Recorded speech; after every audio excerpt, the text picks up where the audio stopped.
Black Star Network is here. Oh, no punches! I'm real revolutionary right now. Support this man, Black Media. He makes sure that our stories are told. Thank you for being the voice of Black America, Roland. Stay black. I love y'all. All momentum we have now, we have to keep this going. The video looks phenomenal. See, there's a difference between Black Star Network and Black-owned media and something like CNN. You can't be Black-owned media and be scared. It's time to be smart. Bring your eyeballs home. You dig?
All right, everyone. It is Thursday, February 23rd, 2023. I am Erica Savage, the host of the Reframe Brain podcast, filling in for Roland Martin. Here's what's coming up on Roland Martin Unfiltered, streaming live on the Black Star Network. Black media mogul founder, Ozy Media, Carlos Watson was arrested and charged with fraud. We'll break down the federal court documents with Roland and how this could impact other Black media companies in the future. A new Tennessee Comptroller special report claims that Tennessee State University has fallen short regarding fiscal management, finances, and communication. We'll show you what's in the news and why TSU students are the most impacted by the lack of access to capital. A new report called A Matter of Life and Death, The Importance of Death in Custody Reporting Act, was released and shows that the U.S. Government Accountability Office likely undercounted the deaths in custody in 2021 by nearly 1,000 people. We'll speak with the Interim Senior Program Director at the Leadership Conference Education Fund and Political Analyst for Project on Government Oversight to tell us what we can do to hold law enforcement accountable. What is the economic impact of Black entrepreneurs? To answer that question, we will speak with the CEO of Media to Millions, political commentator, and business elevation strategist, award-winning author, Dr. Avis Jones-DeWeaver, to give us everything we know. The new workplace may feel hostile with an outright attack on diversity, equity, and inclusion in America. We'll speak with the professional Dr. Wendy Wilson to show us how we can have executive presence and confidence when we show up in the workplace. Y'all already know what time it is. It is time to bring the funk on Roland Martin Unfiltered, streaming live on the Black Star Network. Let's get it, everybody. He's got it. Whatever the biz, he's on it. Whatever it is, he's got the scoop, the fact, the find. And when it breaks, he's right on time and it's rolling. Best believe he's knowing. Putting it down from sports to news to politics. With entertainment just for kicks, he's rolling. It's on go, roll, y'all. It's Roland Martin, rolling with Roland now. He's funky, he's fresh, he's real, the best, you know he's Roland Martin now.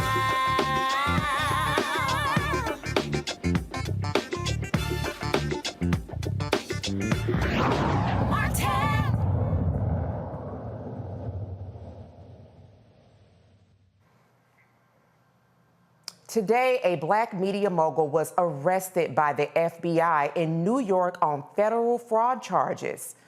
Carlos Watson of Ozy Media Company, the chief executive officer of digital media company Ozy, an online magazine, was accused in federal indictment of engaging in the scheme to defraud Ozy's investors, inquirers, and lenders through material misrepresentations and omissions.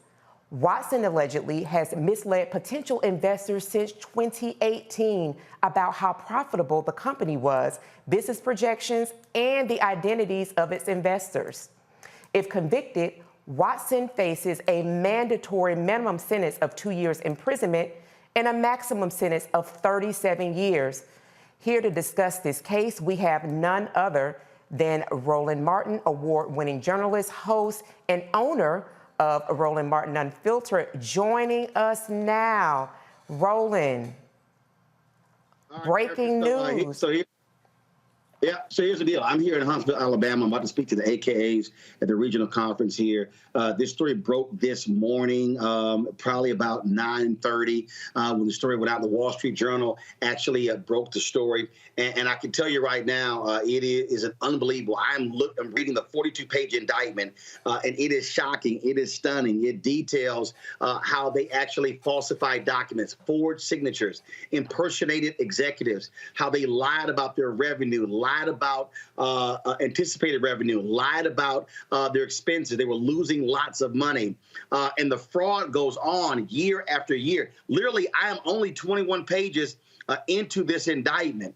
And it shows how they were out there trying to get investments, promising them various stock that had not even been approved by the board of directors. In one case, they closed the deal. They fraudulently got financing from a Middle Eastern investor. And in April of 2020, the board did not approve the issuing of those new shares until May 2021. Now, you might remember when the New York Times, Ben Smith, broke this story. He interviewed me for the story. Carlos came out and said that it was his COO. Oh, well, he was under lots of stress and nervous breakdown. But the feds actually have text messages. So what happened was the COO was on a phone call, and he was impersonating a YouTube executive where they were trying to get money from Goldman Sachs, a place that Carlos Watson used to work at.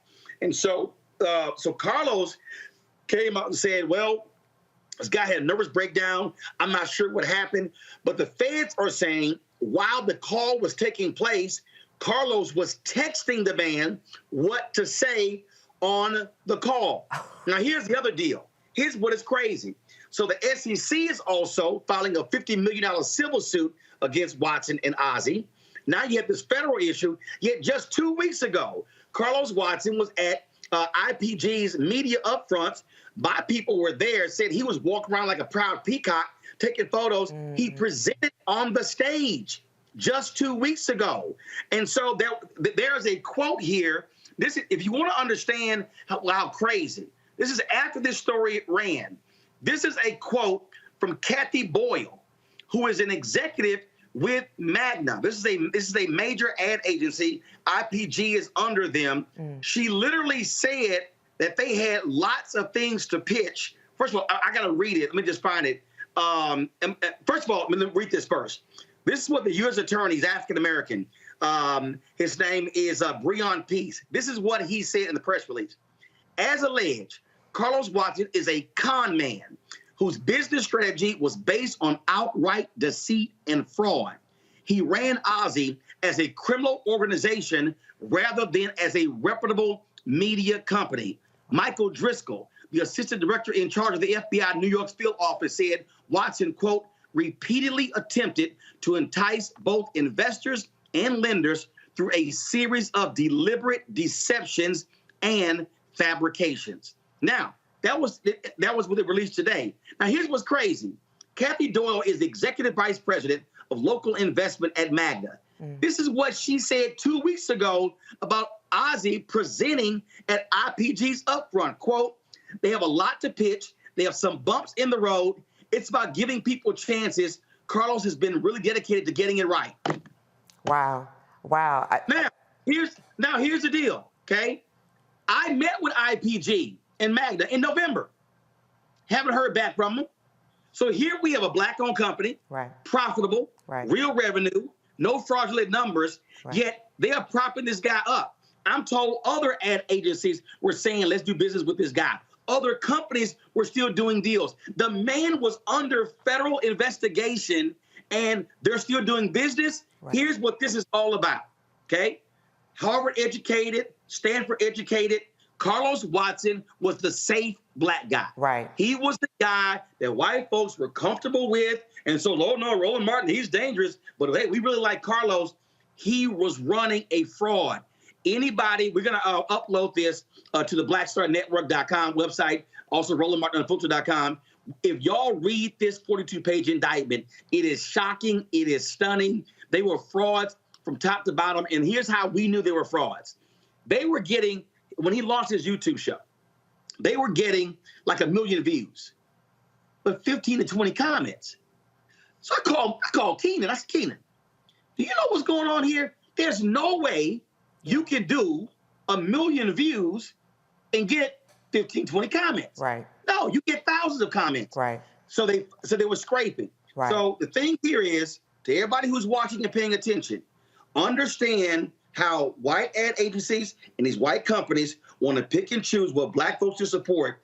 But what they're breaking down here, this was a fraud over a period of years from the inception of when they started up until he was arrested today in Brooklyn.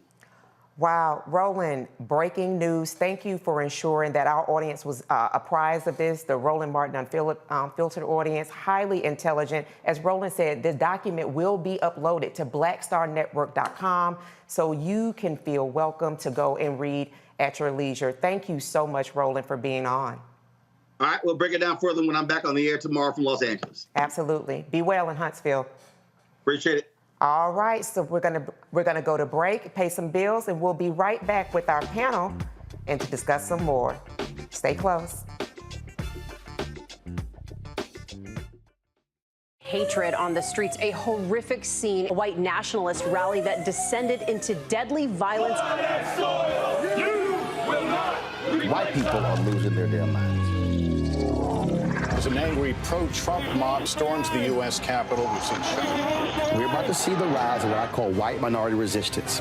We have seen white folks in this country who simply cannot tolerate black folks voting. I think what we're seeing is the inevitable result of violent denial. This is part of American history. Every time that people of color have made progress, whether real or symbolic, there has been what Carol Anderson at Emory University calls white rage as a backlash. This is the rise of the Proud Boys and the Boogaloo Boys. America, there's going to be more of this. Here's all the Proud Boys, Dave. This country is getting increasingly racist in its behaviors and its attitudes because of the fear of white people. The fear that they're taking our jobs, they're taking our resources, they're taking our women. This is white fear.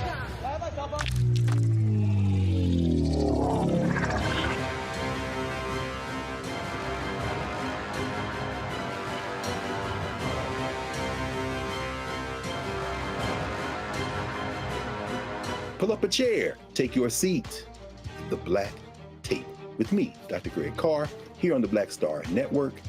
Every week, we'll take a deeper dive into the world we're living in. Join the conversation only on the Black Star Network. Peace and love, everybody. I'm Purple Wonder Love. Hey, I'm Donnie Simpson. What's up? I'm Lance Gross, and you're watching Roland Martin Unfiltered.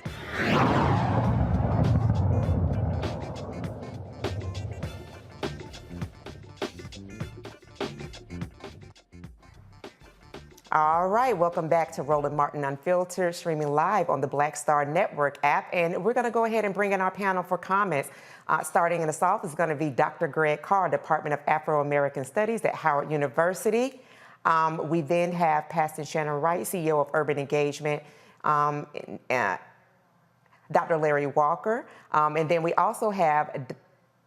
All right, and thank you so much. We kind of had a bit of a guest shift there. So I want to go ahead and bring in the panel and talk very briefly about what Roland shared with us. Breaking news out of Aussie media. I can remember some of the programming being on PBS.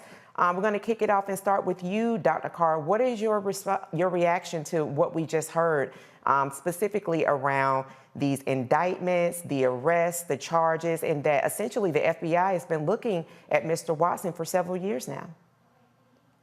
Yeah, well, how quickly the mighty have fallen. It's good to see you, Erica. You good in that chair. We wrote at Control Center there. So, but yeah, it's we all saw Carlos Watson kind of emerge like a comet streaking across the sky. I remember one Sunday morning getting my New York Times off the stoop here and opening it, and there was a full color magazine insert with Carlos Watson interviewing everyone. I think maybe Oprah. I mean, so many different people, and they were calling him the next big thing. Television plans and media plans. Every copy of the Sunday New York Times had this magazine. It was a thick magazine announcing Ozzy. Right. And shortly thereafter, the thing began to implode. So I think Roland, of course, has always nailed it on this. I mean, the guy was the safe Negro.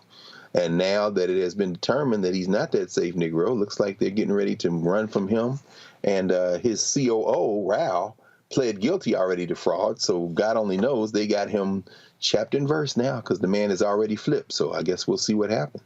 Absolutely, Dr. Carr. And, you know, to his point, Dr. Walker, we have definitely seen this really mediocre, like this real rise in Carlos's presence across mainstream media, as I mentioned, PBS. What are you seeing the impact of this as it relates to Black media and Black media's presence, trust, and integrity? Well, I think this is a cautionary tale.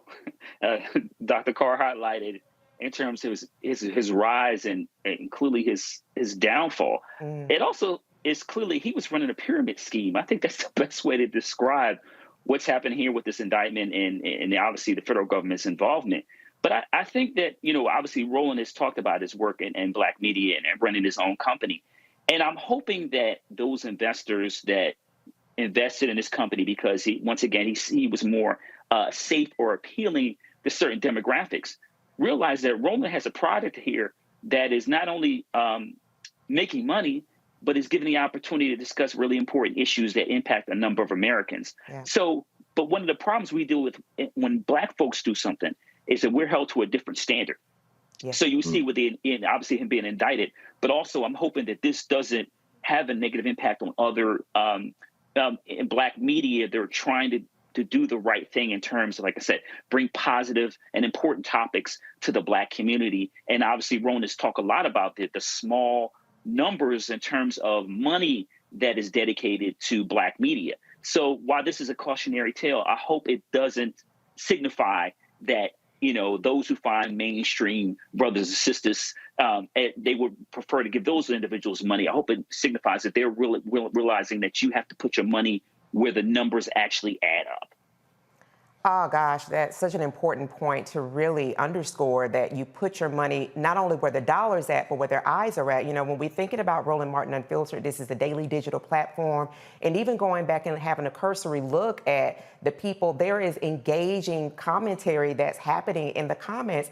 To our next panelist, what are your thoughts around what we've been presented? Dr. Walker and Dr. Carr have talked about this being a cautionary tale, but also saying that it is important to look to see where viewers are and then invest likewise. What say you? Yes, good afternoon. I'm Dr. Hill, Safisha Hill. I think that, first of all, it's a sad reality when we get into these positions and we leave our Blackness on the doorstep and we forget that we are held at a different standard. To deceive people and think that we can't get caught, we need to understand that in history, whenever we do something, we always get caught. So we need to stop and just do what's right. And if we really embrace who we are, it will have a great impact, because then it makes it bad for other people who are trying to come up. When they look at this one person who did this mess and got caught, thinking that they would not, and again, deceiving the general public, these other public relations folks and these media folks will begin, or hopefully they will begin to say, okay, let's look at Black media who's established, who's making positive contributions and who's doing something positive. Right. And again, right here, Roland Martin has been doing it. Absolutely. So I don't know why they're afraid. I guess, again, they're just afraid of the truth. Well, listen, truth is definitely something that is earned and built, and Roland Martin Unfiltered definitely does that. He has the numbers to prove it. And when you see the panelists, the quality of experts that he has on, that also says a lot as well. Thank you for sharing you all's thoughts on this show. We're going to toss it to a break, pay some more bills, and we will be right back. Make sure you lock in to the Black Star Network, Roland Martin Unfiltered. Most people think that these television shows that tell stories about who we are as Black men, and then they paint these monolithic portraits of us. They think that they're being painted by white people. And I gotta tell you, there are a whole bunch of Black folk that are the creators, the head writers, the directors of all of these shows, and that are still painting us as monoliths. The people don't really want to have this conversation. No, they don't.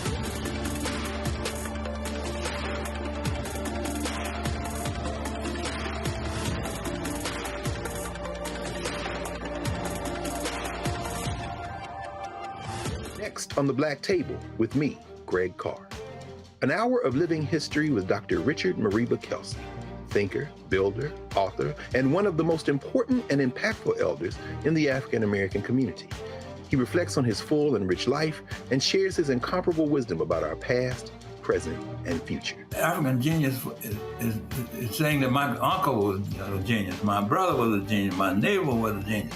I think we ought to drill that in ourselves and move ahead rather than believing that I got it. That's next on The Black Table, here on the Black Star Network. Hi, I'm Gavin Houston. Hey, what's up, y'all? It's your boy Jacob Lattimore, and you're now watching Roland Martin right now.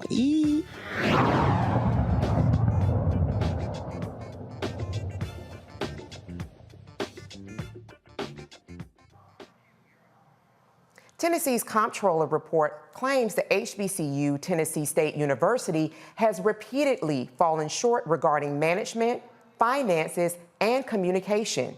The 86-page report details some financial reporting irregularities. Comptroller Jason Mumpower's office focused on the campus housing crisis that started in 2017.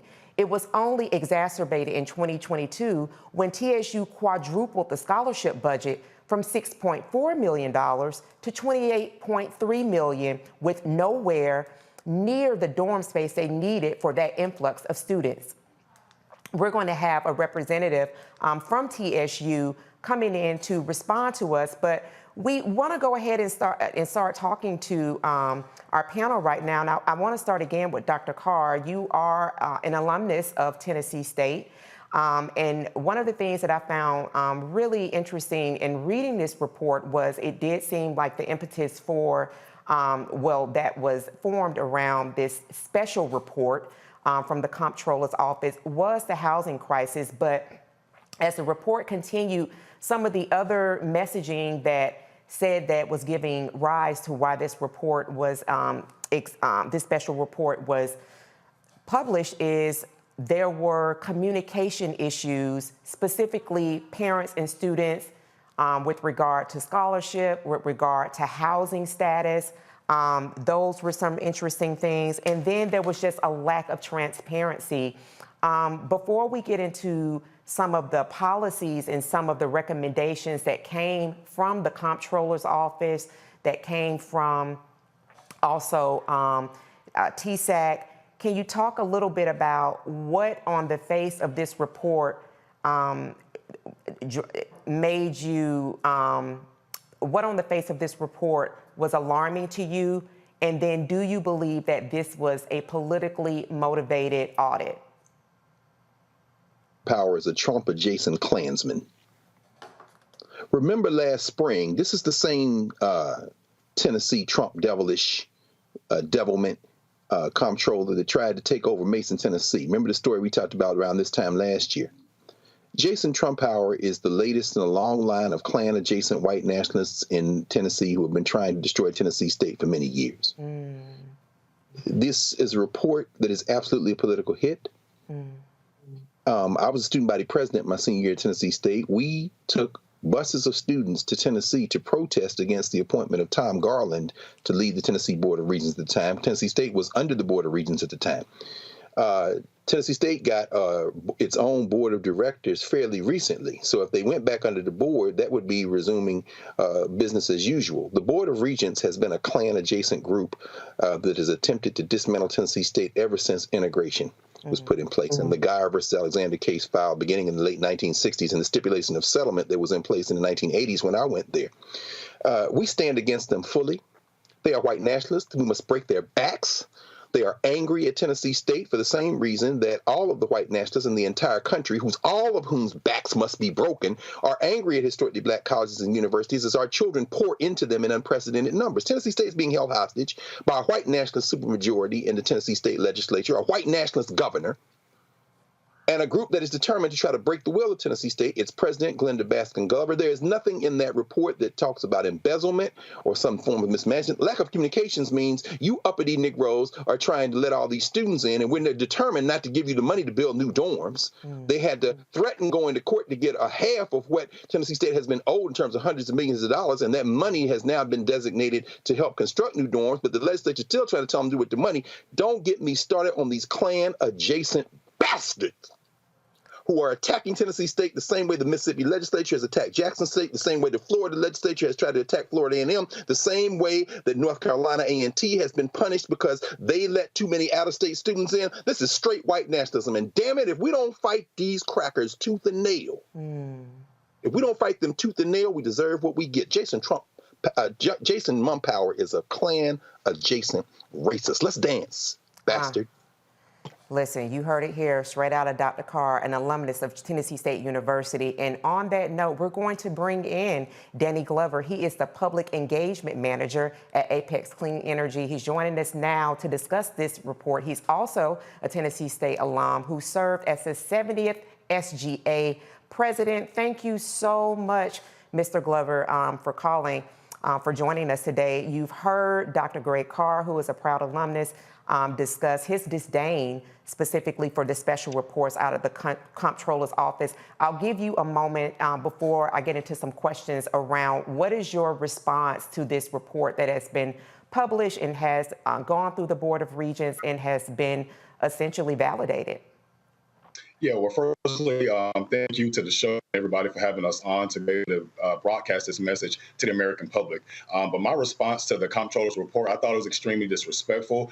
I thought it was condescending. And I thought it was a wagging your finger moment in terms of you Black people don't know how to handle your finances. And this is evident, and he has a track of handling Black entities within the state like this. Brother Carr spoke on Mason, Tennessee, which was a project that I organized on once Jason's Mumpower started getting his teeth in on what was happening there. It seems as though any time a Black entity or a town or city in the states is slated to have, historic economic prosperity via, large sums of money coming into it that wouldn't historically have been there, Jason Mumpower seems to be stepping in to make sure he tries to thwart that progress as much as possible. So we've been vigilant with this situation. We've been proactive ever since we heard the initial findings, and we're going to fight this as we fought it in the late 70s.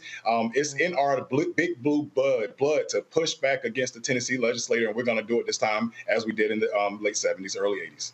All right. Thank you for that, Mr. Glover. And to your point, when I was reading through the report, some of the things that I found interesting that you all refuted were around some of the very things that you mentioned, which is around financial mismanagement. And so I found it very interesting that specifically was lied out that you all responded to say, in quote, 100-plus-year-old HBCU that has been historically underfunded, that you all have not, and I want to quote this, TSU has never defaulted on any debt obligations, never been late on a debt payment, never had to have any state appropriations intercepted to have to pay for debt, and you all have had a healthy balance sheet and a strong reserve and endowment for $100 million. So this conversation that was having, and Mr. Glover said facts for the audience if you didn't hear that. So how does then this whole concept of you all not being fiscally responsible and mismanagement funds, how does that then tread with receipts that you all have to exactly what I read? It doesn't tread well with it. And he was using just a typical trope when it comes to, again, Black organizations or Black schools is typically, or the stereotype that most of our organizations have is we can't handle our finances. There always has to be some white overseer making sure that, we're spending the money in the correct manner. Black politicians and mayors experiences, Black governors, the few we've had have experiences. And this is the exact same trope we're seeing with this. And you're absolutely right about that. There was no financial mismanagement, no misappropriations. No, Dr. Glover was not stealing money to buy a brand new Rolls Royce. It was nothing of that sort. Right. But the way that report made it seem like it was just so much financial malfeasance happening that, it raised, it was to the point where he had to raise his red flag. But I don't think our financial record matched the level of detail that in which he reported on and is putting us on the table for. Right, and before we head to a break, just want to say that there were 12 policy recommendations, 2 of them specifically that said that the Tennessee Board of Regents be activated and that TSU and act as TSU management. that also essentially all operations be submitted to the Tennessee Board of Regents. How can the viewing audience, with the information that we've been providing, how can they be active in ensuring that these set of policy recommendations, which I would encourage anybody to read the report, to look at all 12 of them, how can they be proactive in ensuring that this hostile takeover doesn't happen? Yeah, those folks can be proactive via work with the Equity Alliance, which is Tennessee's premier organization that's been a watchdog down in Nashville at the state legislature. We have a contact your rep tool, or they have I'm a former employee, so I got to separate the lines a little bit, but they have a contact your rep tool that that's available to anybody across the nation to send direct emails. If they wanted to make phone calls, they can make those. And once I hop off here today, I'll make sure I tweet it. So if you can follow me at D. Glover, I'll tweet that link. But I want to say, when we started raising this flag, weeks ago, we saw, folks step in to try to, thwart our progress and to say that, this is much ado about nothing. There is no takeover. There's this and that. And now we're seeing exactly what's happening. So I want folks to be very careful who they receive messages from, because this whole movement could have been quelled had our alumni association and base listened to the sage leadership of some of our folks. Love that. Danny D. Glover on Twitter. Follow him, the Equity Alliance. Thank you so much, Mr. Glover, for joining us. We appreciate you, and we'll definitely stay connected with this story. This is Roland Martin Unfiltered. We'll be right back after this break. You're tuned in to the Black Star Network.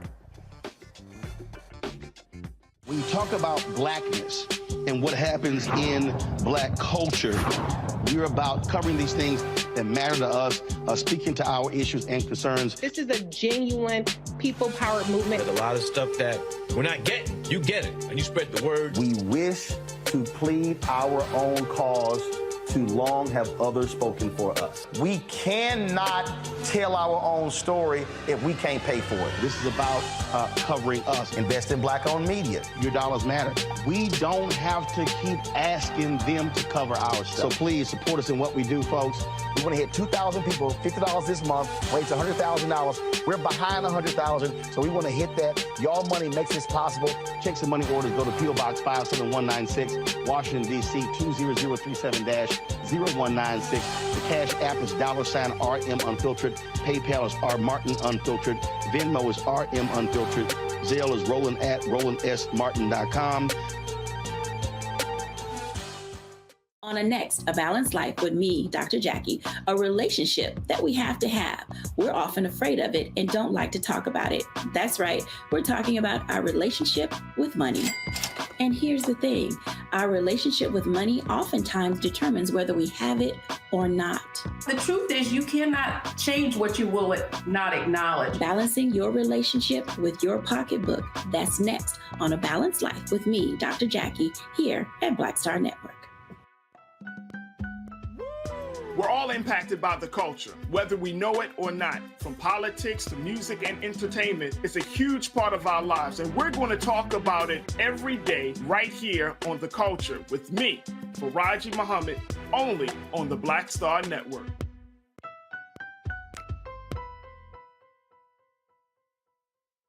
Hi, my name is LaToya Luckett. Yo, it's your man Deion Cole from Blackish, and you're watching Roland Martin Unfiltered. Stay woke.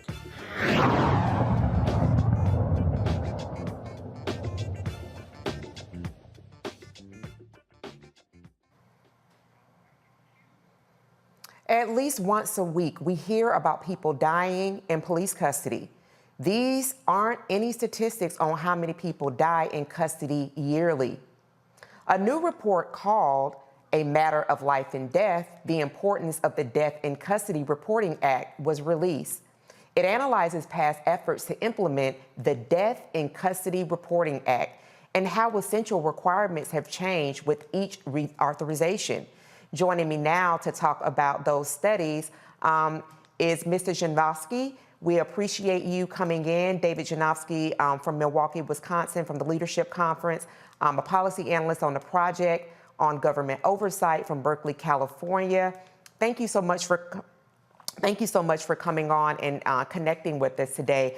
I found this report to be very interesting and quite sobering. On Roland Martin Unfiltered, we daily discuss different people, unfortunately, who die at the hands of law enforcement. And so I wanted for you to share with the audience, how long has the DCRA been in existence and the data collection space? I'll take the first stab at it if that's all right, and then David. Thank you so much for having us on the show. It's such a pleasure to be here. I frequently check in at Roland Martin Unfiltered to see what Roland's saying about the topics of the day, and I'm really grateful to be here with you today. So I just want to mention, so the Death and Custody Reporting Act, or DCRA is kind of the acronym for it that you mentioned, was passed into law in 2014. And so it's been on the books, a law in place, for 8 years. And today it is still not fully implemented.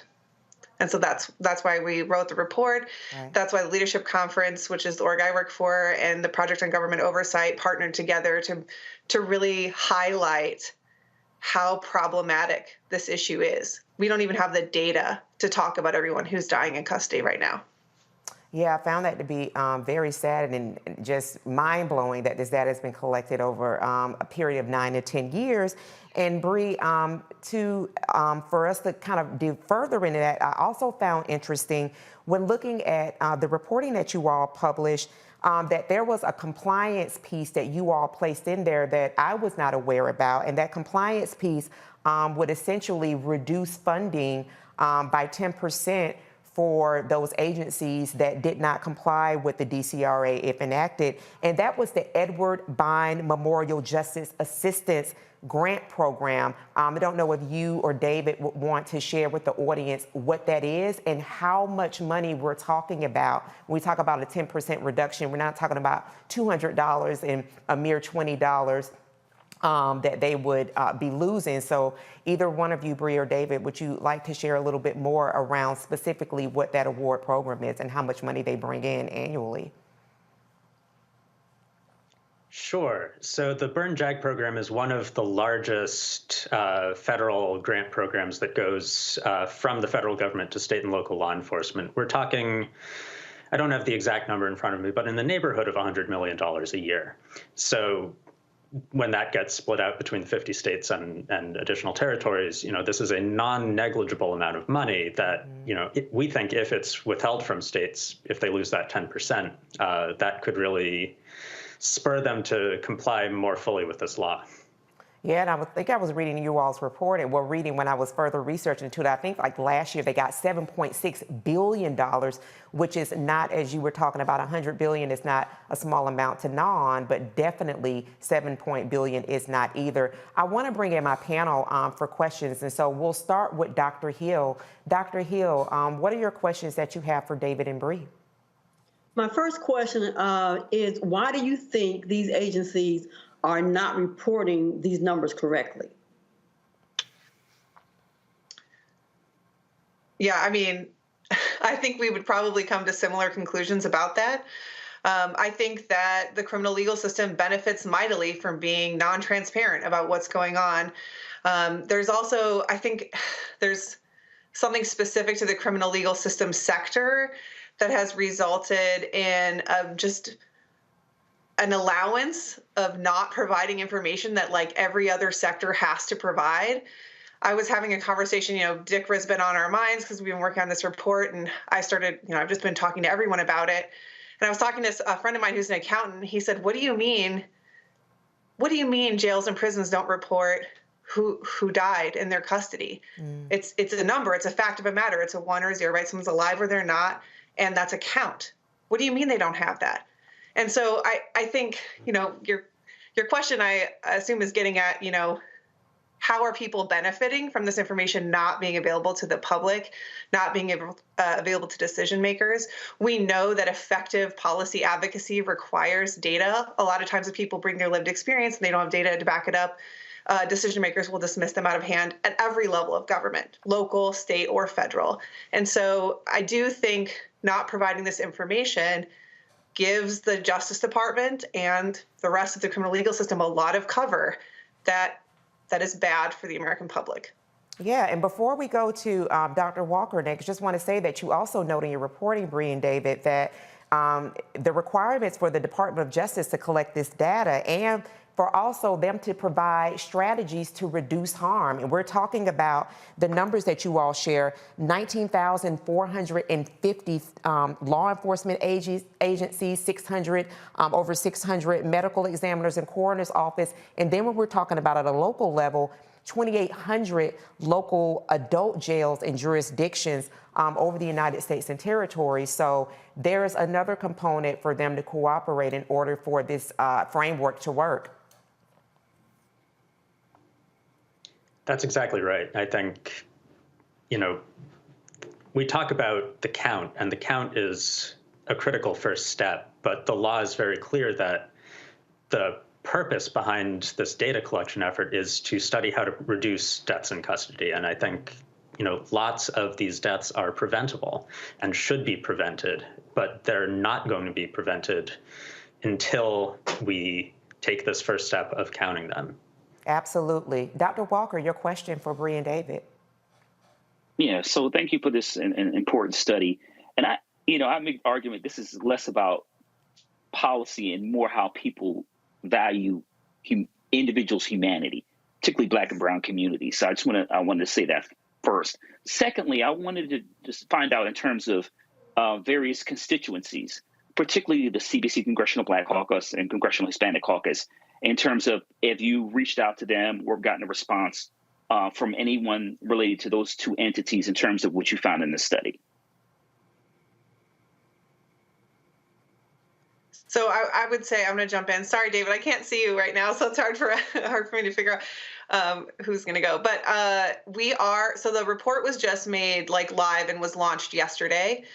We're hoping to do some briefings with decision makers on the Hill.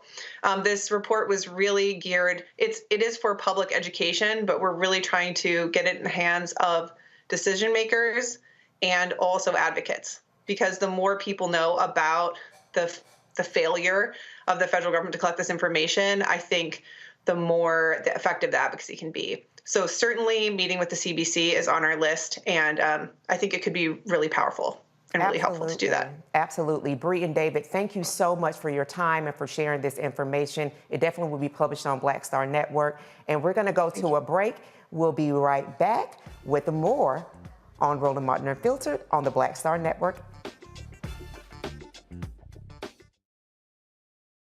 Next on Get Wealthy with me, Deborah Owens, America's Wealth Coach. Listen to this. Women of color are starting 90% of the businesses in this country. That's the good news. The bad news, as a rule, we're not making nearly as much as everyone else. But joining us on the next Get Wealthy episode is Betty Hines.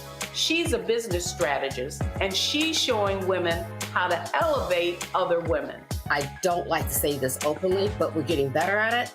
Women struggle with collaborating with each other. And for that reason, one of the things that I demonstrate in the sessions that I have is that you can go further together if you collaborate. That's right here on Get Wealthy, only on Black Star Network. Most people think that these television shows that tell stories about who we are as black men, and then they paint these monolithic portraits of us. They think that they're being painted by white people. And I gotta tell you, there are a whole bunch of black folk that are the creators, the head writers, the directors of all of these shows, and that are still painting us as monoliths. The people don't really want to have this conversation. No, they don't.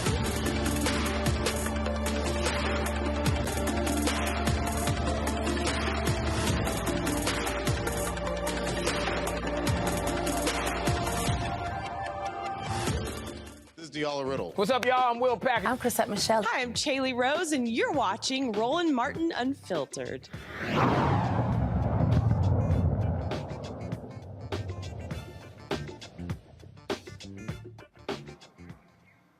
Welcome back to Roland Martin Unfiltered, streaming on the Black Star Network app. Hundreds of Florida students across the state walked out today in protest against Governor Ron DeSantis and his policies concerning higher education. Students walked out of their classrooms at the University of South Florida, the University of Florida, and Florida State University. Some high school students also joined in the statewide walkout. DeSantis recently announced plans to ban colleges and universities from having diversity, equity, and inclusion programs, as well as critical race theory. Joining me now is two of those students from Florida State University, Malik Gary, the lead organizer of Tallahassee Dream Defenders, and from Florida A&M University, Devon Filtrad, the co-founder of Youth Never Let Up Coalition. Thank you both for joining us here on Roland Martin Unfiltered. So if you can, talk to us a little bit about what went into and how were you all able to spread the word that this was an exercise that you all not only were going to participate in, but that you opened it up to all universities across Florida? Yes, thank you so much for having us today. We had some of our sponsors and co-sponsors that we were partnered with for Stand for Freedom also helped us plan these walkouts today. So we don't want to say that it was just us. And we, with them, were able to partner and make sure that the walkouts throughout the state was something that was happening. The thing that we said today was, you can't ban us, and we're not going to allow American history, which is a part of African American history, to be silent.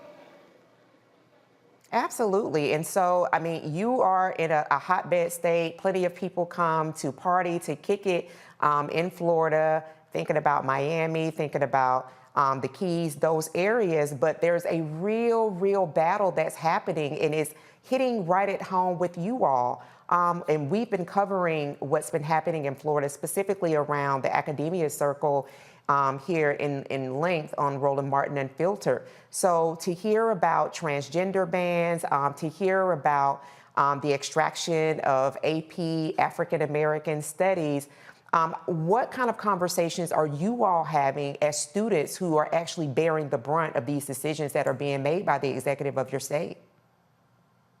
Well, the students across the state, not just at Florida State or FAMU or FIU or what have you, students across the state are organizing and discussing how we can make an impact towards making a difference, not just for ourselves, but mainly for the youth that come after us, because we'll be here, we'll get our degrees, hopefully within 4 years, but then we're going to go on to the next stage in life, which may be, grad school or law school or what have you, across the nation, across the world. But at the end of the day, there's still going to be politics and racism persisting in Florida. So we're trying to make sure that we pass the baton so our future youth that will be in our shoes will have the opportunity to have the opportunity we have now, but also make sure that they don't have to keep fighting the same fight, because hopefully we will have already, won it by then.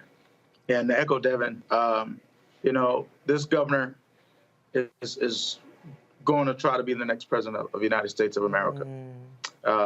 He is a fascist governor. He doesn't want his children and other white kids to learn about African American history. I said this today, and I say this: everybody is somebody.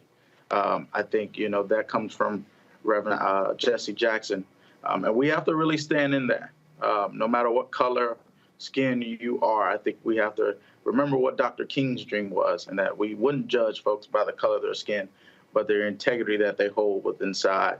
And when we live in a world and in a state that should be, and a country that should be free opportunity for all, then why aren't we doing those things, right? And so, it's crazy. But, we're here. To echo what Devin said, I want to see my grandkids and great-grands be able to live in Florida or wherever I decide to live and not have to worry about what oppression really is. There's so many issues. I don't think we have enough time to talk about them today, but I hear keep us in your prayers and support in Florida, because we're not going to stop until the work gets completed. Absolutely, Devon and Malik, and just want to say, I'm going to bring the panel in that when people say that our youth aren't doing anything, you need to tune in to Roland Martin Unfiltered. They are doing an abundance of things. Dr. Greg Carr, you are a professor. This is the demographic that you work with. Your questions that you have for Devon and Malik.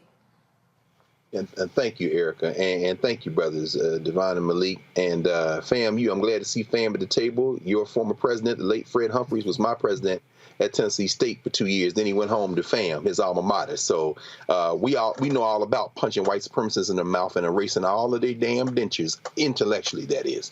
So my question is, how can we join the fight, brother? I did go on to the Stand for Freedom QRC code. I signed the pledge. Is that still something that you want people to do as we defeat DeSantis and his white nationalists and his racists and fascists down there in Florida? Is that something we can do directly to help? And in what other ways can we help you, brother? Yeah, something that was important for us as we continue in this journey. I think a lot of us aren't educated about what's going on, not just in Florida, but around the states. And so I would charge you and make a hard ask to do some teach-ins in your community. I'm pretty sure you're doing this in your classrooms, but we need more folks to do teach-ins. Today we talked about the 10-point program from the Black Panther Party.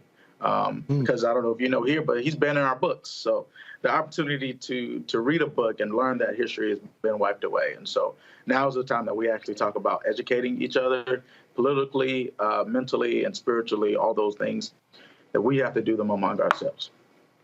Wow. Thank you. That's such a great question and a really good set of actions for everybody that's listening. Dr. Hill, your question for Devon and Malik. Yes, first of all, thank you. I also teach, and I'm in Texas. So, you know, in Texas, they try to follow what everybody else does. So we're fighting the banned books and the issue with critical race theory. And the governor just issued a letter saying that we can't use diversity in hiring practices. Thank you for being the generation of don't start none, won't be none. My question to you is, have you reached out to students across other states to join in this battle? Because surely there are some other states that are going to be facing the same things. Texas is one of those. And please let me know what I can do to assist you in that. Yeah, so actually, Dream Defenders, we're actually in a campaign of going national. And so one of the campaigns that we're also working on with some other college campuses and organizations like NAACP Youth and College Division, CRL, and some of the, that's just to name drop a couple of them. But we're also working on the student loan application process. Because we also believe that students should be able to go to campus or go to college for free. One of the first governors and presidents that we saw actually start taking some away of these rights that are given to us students was Ronald Reagan. And so I think we got to go back to also the foundational issues that we're facing here. And that is just the beginning. I mean, right? And then that's led us to 2023. But yeah, we're starting to work on some campuses. We're actually been canvassing for the last 2 weeks on HU, which is Howard, and we're reaching out to our partners throughout the state of America, United States of America, excuse me, because yeah, we know it's not just us in Florida. I'm so proud to hear that you're one of those professors that's stepping out, because it's Abbott and DeSantis trying to be the next president. So thank you for that. And yeah, so we actually have some toolkits that I would love to share with you all after the call and be able to do those teach-ins and reach out with us, and let's make a change really for our communities.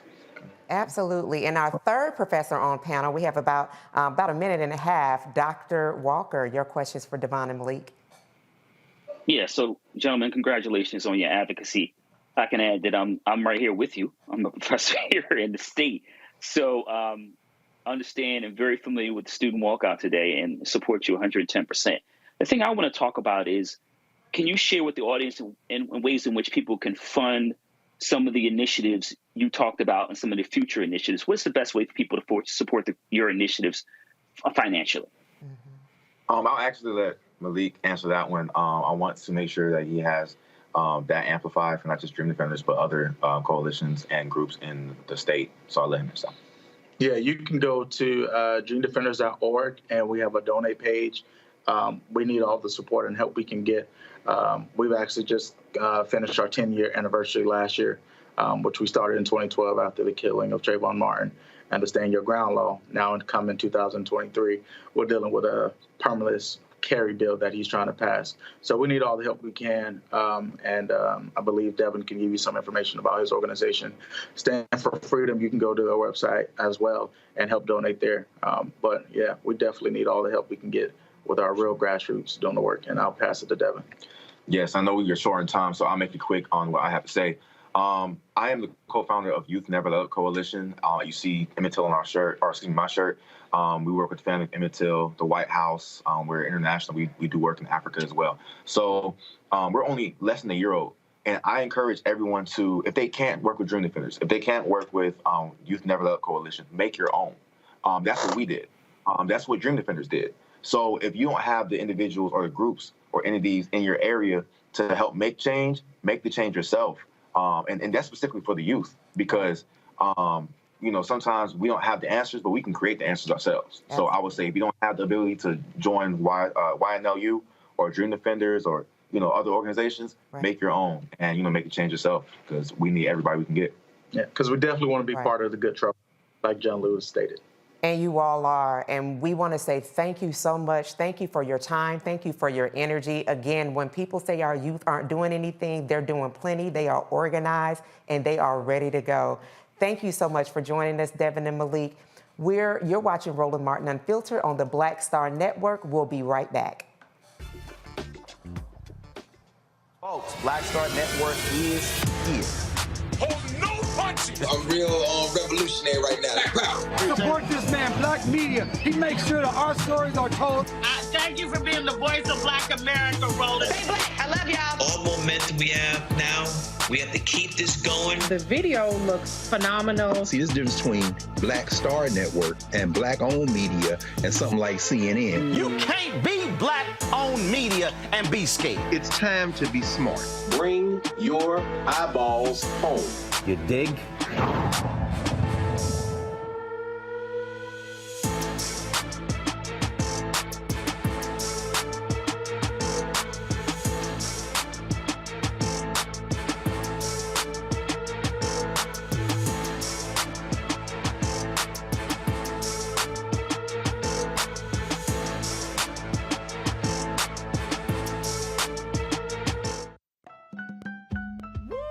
We're all impacted by the culture, whether we know it or not. From politics to music and entertainment, it's a huge part of our lives, and we're going to talk about it every day right here on The Culture with me, Faraji Muhammad, only on the Black Star Network.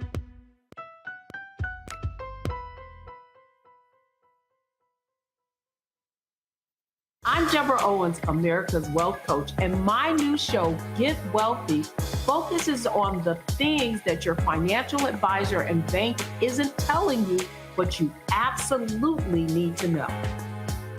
So watch Get Wealthy on the Black Star Network.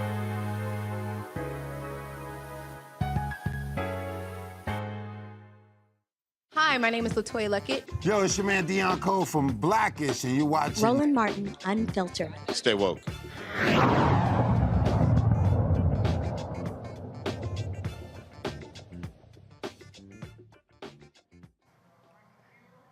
Breaking news. Vice President Kamala Harris is not invisible, and she is booked and busy.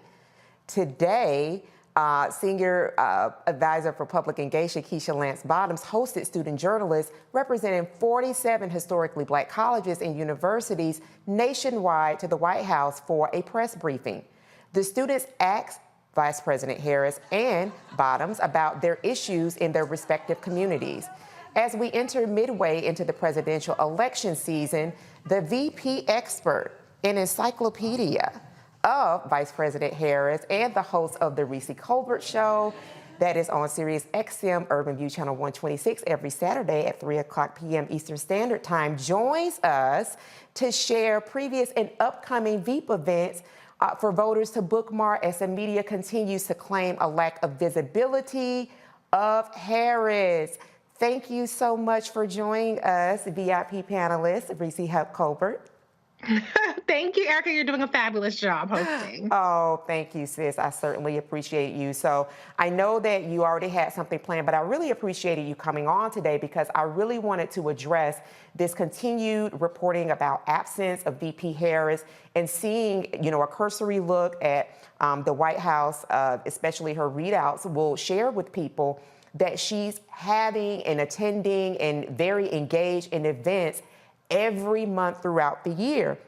I want to just talk about, and then we're going to talk about some other things, that she will be in Columbia, South Carolina this Monday, the 27th of February, and she's going to be talking about affordable broadband network. And so South Carolina is now number one, will go first in the primary presidential election. So Iowa, Nemrata, Marianne, your feelings might be hurt, but that's just what it is. Can you talk to us a little bit about that visit that she has upcoming for Monday?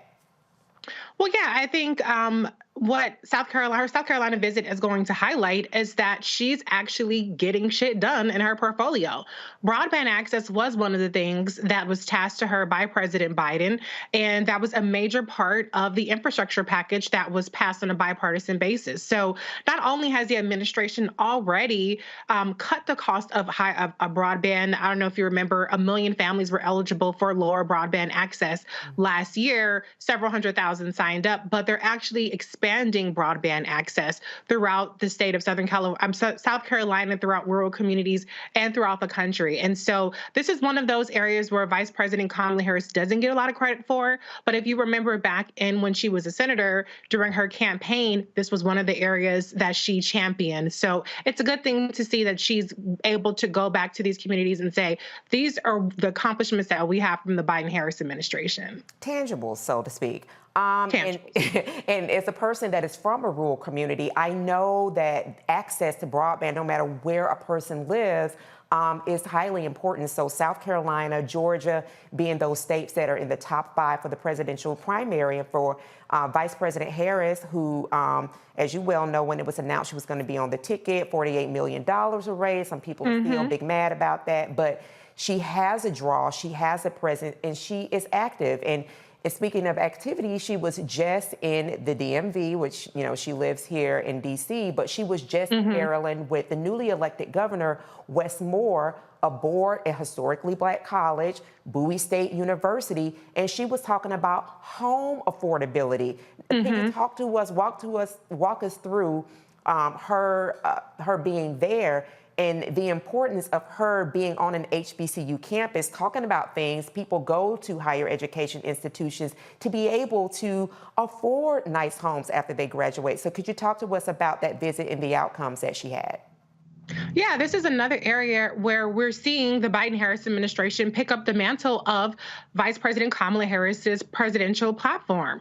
One of the areas that she was focused on in her Black agenda, which she did have one, was home ownership affordability and closing the wealth gap through home ownership. And so what she was at Bowie State yesterday for was to announce that the Biden-Harris administration is actually lowering the cost of mortgage insurance premiums for FHA loans. And that is something that disproportionately impacts Black borrowers, lower income borrowers, because and I include myself in it because I do have an FHA loan, but it was a 2 or 3K loan, do disproportionately get FHA loans. And so this is going to save families hundreds of dollars, in some cases even almost $1,000 a year. And that's especially helpful considering the fact that one of the Trump tax scam things that came into effect was phasing out the ability to write off your private mortgage insurance. So those lower premiums that no longer have a tax break on them are going to really make a difference for new homeowner borrowers. I wish it was for all of us and not just the new borrowers, but that is still a really good rollout from the administration. I'd also like to point out, I covered last year at the White House where Vice President Kamala Harris made an announcement about a home ownership appraisal bias task force that she led up along with Secretary Marsha Fudge, HUD Secretary, that was about tackling the racism in homeownership appraisals that robs Black families of wealth. So this is another tool in the toolkit of trying to close the wealth gap through homeownership for Black families. Absolutely, and that her presence on a college campus, an institution for higher learners, that there may be some that, as you said, won't be able to benefit, but those that are newly going to be graduating, having decisions to make about home ownership, this will be something excellent for them. So while everyone may not be able to capture those that will be able to be captured in that, that's important, and it's important that she's doing it aboard an HBCU campus. And so these things that you're talking about and sharing with us, Reese, these sound like kitchen table issues. These sound like things when affordability, that language, those are things that everyday Americans, everyday people are looking out for every day. Absolutely. I mean, these are just a few of the things that have been in her portfolio. Another thing is medical debt. That's something that she was tackling last year. I was at the White House covering that as well. I wrote an article about it. And the fact that Black people disproportionately have medical debt. And one of the initiatives that Vice President Kamala Harris has talked about for many years is actually credit reporting and how your credit score is calculated. And so there have been a lot of changes to the credit reporting that make it more favorable for consumers, and that help Black people that were rolled out as part of that medical debt initiative and other initiatives working with the credit agencies to make credit scoring more fair for people like us.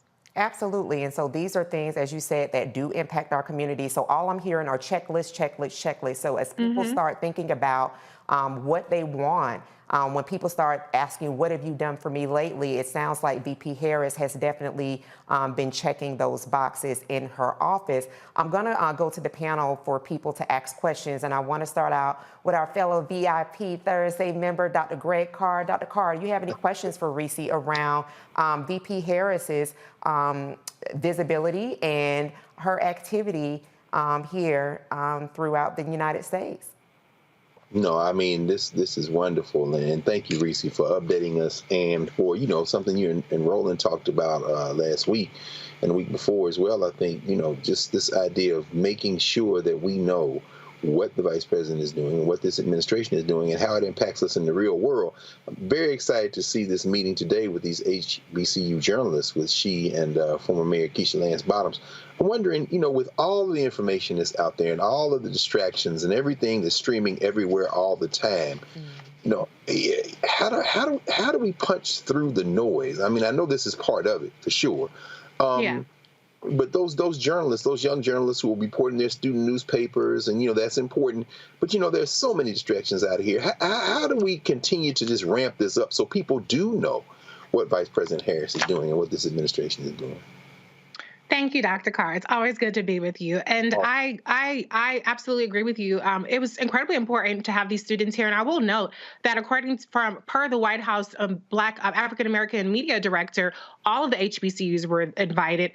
47 HBCUs actually sent students, but all of them were invited. And that's something that has been the way that Vice President Kamala Harris has championed, and other HBCU alums like Keisha Lance Bottoms have really championed HBCU students. I've actually been at the White House reporting alongside Howard students who are very excited to be there reporting on homeownership biases or HBCU grants. So this isn't just a one-off type of thing. They're very much welcome very frequently to the White House. But I think what it goes to is one of my particular things that I've always encouraged Vice President Kamala Harris to do is to do more Black media more often. Credibility is something that is a cumulative effect. We have to hear from you. We have to see you more than once. And I think sometimes I would say her in particular, I think she relies a little bit too much on traditional media, the mainstream media. And we saw, for instance, with her trip to Munich, she was almost entirely erased from some of the coverage around that major speech that she gave at the Munich Security Conference. So the traditional mainstream media is not going to amplify her. They're not going to educate on her record. And that's where I think, for instance, she had a conversation with Steve Harvey a couple of weeks ago. She's inviting these student leaders, these student journalist leaders, to the White House. That's all great, but I think she needs to be a lot more visible when it comes to platforms like this one and other Black platforms like my show, for instance. She can come on in and keep coming back to the well. So people like, I would say Secretary Buttigieg, he gets that. He's out at a lot of these places very frequently. He doesn't do one-off appearances. He goes back over and over again. And I think that's something that she has to do herself. Absolutely. That is a very good question. And I love the way Reese is definitely very fair in not only her support, but of a critique. And as Reese said, Roland Martin Unfiltered is definitely an open door, and so is the Reese Colbert Show. Dr. Walker, your question for Reese. Reese, first of all, you do a fantastic job advocating on behalf of the VP and have from day one. So let's give you a shout out for that. Also, congratulations on your new show. Thank you. So my question really relates to, you talk a lot about, and VP Harris has been visible since, being sworn in. But can you talk a little bit about two things? First of all, I think there's a misconception of the understanding of the role of the VP. That's the first point I want to make. And second of all, can you talk about, this, to be clear, about a Black woman in terms of some of the outsized expectations that go into her being the first Black woman as being VP? Absolutely. I mean, I think you guys recall during the presidential election when it was time to select a VP, Chris Dodd and company came out and said that Vice President Kamala Harris was too ambitious. And so there was this narrative that was already being spun that she was too ambitious and she was going to try to step all over President Biden. And so not only did she have the outsized expectations of being a Black woman, the first woman of any race in that role, but, Black women are judged particularly harshly, but she also had the expectation of really playing a back supporting role for President Biden to not alienate people that are strong, staunch supporters of President Biden. I think he's done a great job of making her a partner. I think if you read White House press releases, they're always careful to credit Vice President Kamala Harris to reference how these particular initiatives relate back to some of the work that she's done as senator or as attorney general. So I think that the White House, at least public facing, does a good job of making her a partner. But the reality is she is a partner and she's a supporting partner to President Biden. He is the star of the show. He's the one who has the nuclear codes, who signs the executive orders, et cetera. And so I think she's done an exceptional job of making it known that she is, deferring to him. Sometimes it's to her detriment. I think she could probably lean in a little bit more in her own power and the fact that she is a historic vice president. But the reality is she's damned if she does, damned if she doesn't. Now, if I'm damned if I do, damned if I don't, I'm going to lean in. I'm not going to shrink back. So I think that that's an area where hopefully we'll see during this presidential campaign, and I expect that they will run again, that she will get a chance to puff up her chest a little bit more and a little bit more safely. But, can I say one more thing, too? I just want to be clear. This is not a matter of invisibility. It's a matter of erasure, and it's a matter of marginalization. Because as Dr. Walker just pointed out, she is visible. We see her side by side with President Biden. We see her travel around the country. She's met with hundreds of groups, and she does plenty of events. However, the media, and a lot of times, even when you come to social media, she's intentionally erased and marginalized. So that's something that is a challenge for her, and that's something she's going to have to overcome. Absolutely. Thank you so much. And just very quickly, we have about 45 seconds. Dr. Hill, your question or comment for Reese? Yes, thank you so very, very much. What do you think is the greatest legacy that she is building now? The legacy that she's building is actual substantive policy wins. When you look at what's happening around the Pell Grants, or I should say HBCU funding, HBCU security, climate justice, environmental justice with lead pipes, broadband, she has her hands in a lot of pots. And I think if you are a student of Vice President Kamala Harris like I am, you will see that she is very much influencing very substantial policies that this administration is putting forward and pushing it in a more progressive lane. Wow.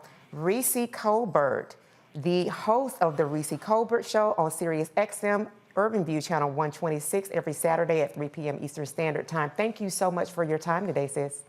Thank you, sis. Absolutely. You're watching Roland Martin Unfiltered on Black Star Network. We'll be right back after this break. Next on Get Wealthy with me, Deborah Owens, America's Wealth Coach. Listen to this. Women of color are starting 90% of the businesses in this country. That's the good news. The bad news, as a rule, we're not making nearly as much as everyone else. But joining us on the next Get Wealthy episode is Betty Hines.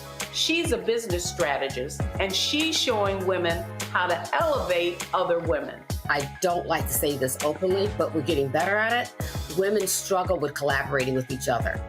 And for that reason, one of the things that I demonstrate in the sessions that I have is that you can go further together if you collaborate. That's right here on Get Wealthy, only on Black Star Network.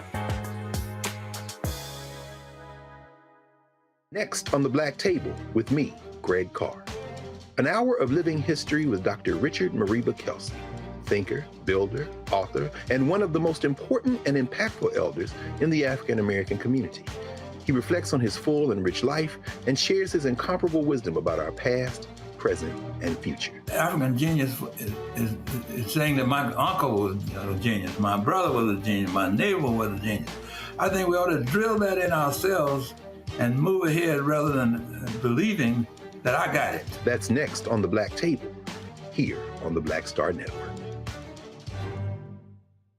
Hey, I'm Deion Cole from Blackish. Hey everybody, this is your man Fred Hammond, and you're watching Roland Martin, my man, Unfiltered.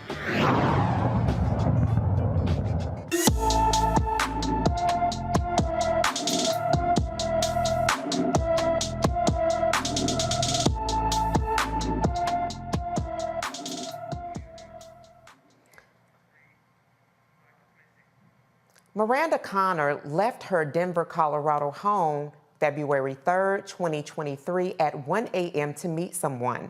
Her family has not seen or heard from her since. The 30-year-old is 5 feet 6 inches tall, weighs 116 pounds, with brown hair and brown eyes. Miranda has the name Rodney tattooed on the left side of her face by her eye and on her wrist. She also has an elephant tattoo on her left hand, Pookie on her leg, and musical notes tattooed behind her ear.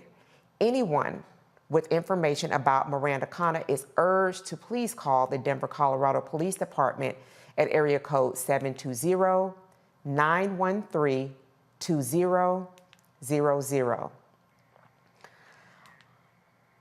All right, everybody. A Chick-fil-A video from Charlotte, North Carolina went viral after store employees wrote an apparent racial slur on an order slip. April Jackson shared a photo of her daughter's Naisha's Chick-fil-A order with the racial slur B-N-word on the order slip after placing her order through the drive-thru. A Chick-fil-A representative said they believe that the incident was a misspelling of Naisha's name. Chick-fil-A released this statement following the incident. The operator, owner of Chick-fil-A, a Mountain Island, has thoroughly investigated and tried to connect with the customer to understand her experience better and apologize for the situation. Though we understand this to be a misspelling of the customer's name, that does not negate or impact her experience that she had. The operator has started additional training at his restaurant to ensure this doesn't happen again. We sincerely apologize for the harm caused by this incident. I'm just going to toss to our panel very quickly because we have seen this on repeat. Dr.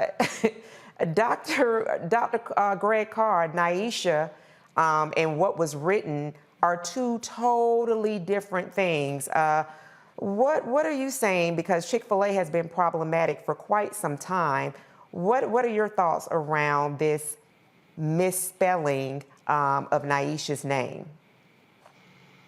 Yeah, that's unfortunate. I feel bad for Naisha. I mean, I certainly can't relate because I would eat that slip of paper, or any slip of paper really, before I ever ate one piece of anything from Chick-fil-A, given its history.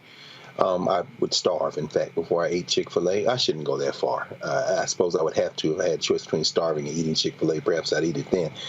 But that having been said, you know, and I'm having to take a little deep breath. And I don't know, Erica, why you teed up all these stories today, but but at the end of the day, we have to draw a line, y'all. Yeah. This thing gotten down serious. We got these hillbillies acting crazy in Florida, in Virginia, the governor of Virginia, in Texas. They are punching us, and what we gonna do?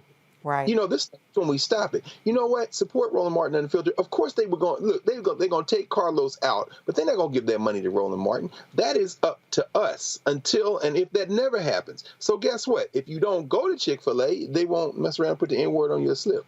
I think I'll stop with that. I hear you. I mean, and you know, to that point, Dr. Hill, I mean, we've seen this constantly, as Dr. Carr has said, like, when are we going to stop? We have seen this with not only Chick-fil-A, we've seen this at McDonald's, where there was a black woman here about a month ago that was physically accosted by the employees there. So the employees are definitely feeling emboldened to do these, to execute these behaviors. So it doesn't really matter who it is. It seems that harming black bodies hardly comes with no consequence, but we understand the numbers. We know that we are trillionaires because of the money that we put in this economy continually, annually.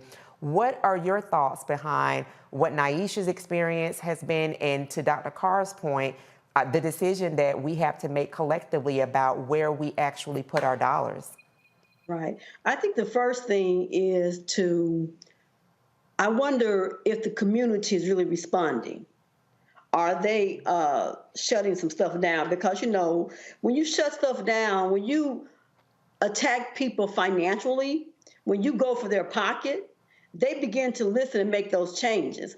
And I agree that, you know, maybe we should not be going to Chick-fil-A, because I know there's more chicken places somewhere to go to put your money, because we understand that when we block off somebody's finances, when we block off their earnings, then we see the results. And there are simply no excuses. I'm trying to see where the B came from. I wonder what that is about. Exactly. But, I would have issues because, you know, I don't know how the young lady addressed it. I'm kind of old school. I would have to get out and go inside and have a conversation. Make some demand. Call my people, let them know where I am in case I don't show up. You know, come on, Doc. Come on, Doc. I'm just saying. I'm just, you know, we are always being nice. We're always forgiving people when they slap us. And so we have to stop being so nice and just being very forward and making some demands. And otherwise the consequences will be like, we're just gonna have to shut you down. Absolutely. And you said you're old school in your approach, meaning that you will make your presence known, Dr. Hill. I ain't mad about that. And that the three of you all are professors. So Dr. Walker, you know, my son was at Morehouse, and I know across HBCU campuses that Chick-fil-A's are almost it's something that you will see widespread across the campuses. You know, whether this was franchise, whether this was connected specifically to like one of the Chick-fil-A actual companies, no matter, it carries the brand. So can you talk a little bit around what, you know, and Dr. Hill said this, you know, in sharing that it's really a docile approach that we've had, so to speak, around, well, this kind of happens and the wheel just continues to turn. However, what do you think that would be best to make these companies feel the real repercussions of them continually emboldening their employees, essentially, to disrespect Black and brown people? So, Erica, you know, I'm reminded of a song by Public Enemy called "Shut 'Em Down." So, what language does corporate America understand? Profit. So, if you shut down that franchise, then they'll get the message. Not only that franchisee, but also the corporate officer understands that we mean business. I think the other thing is that I was told, Erica, we're in a post-racial society. That's what I was told a couple years ago.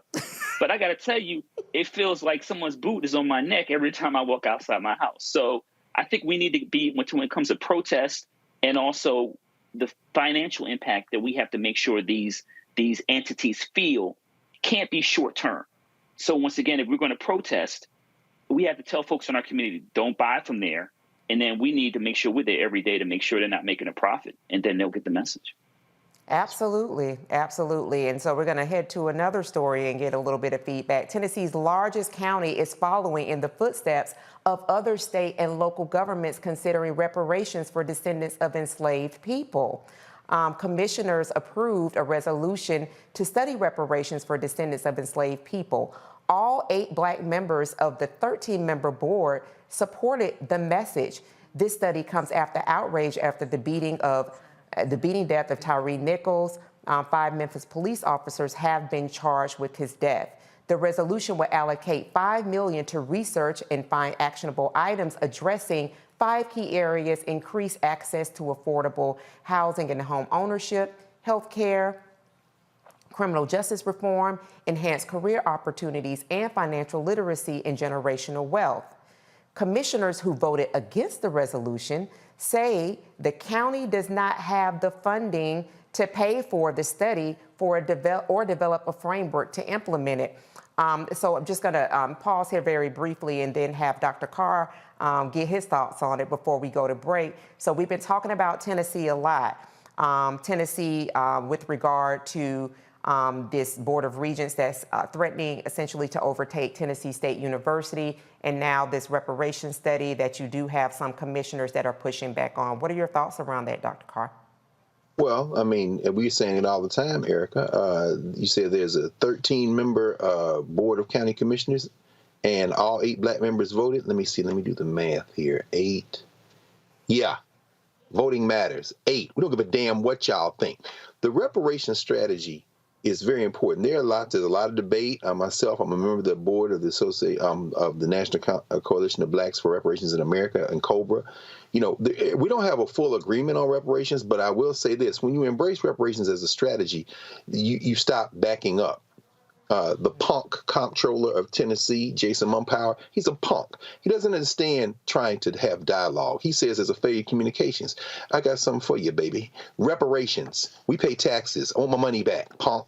And guess what? That means everybody needs to register to vote. That means everybody needs to organize. And when you talk about reparations, you are taking away as you say, Doc, you're taking away all of the mamby-pamby kind of, oh, well, let's all figure out. Nah. You owe me, and whether you ever pay or not, I'm in the street now. Dr. Hill's got it. You got to be in these people's face. And I think regardless of what happens, this is something that is catching fire all over this country. Yeah. And at least the study of what is owed. And once you start doing that, finally, those young brothers in Florida are showing them this as well. As you begin to study and begin to understand the depth and the magnitude of the implications of what has been done to us and what we can do about it, that empowers you then to act politically across the range, whether you ever get reparations or not. That is the important thing to understand about this reparation struggle. Amen and hallelujah. That is why abstaining and withholding your vote is not an option. We have to engage. Thank you so much, Dr. Carr. We're going to go pay some bills. We'll be back. Roland Martin Unfiltered on the Black Star Network app.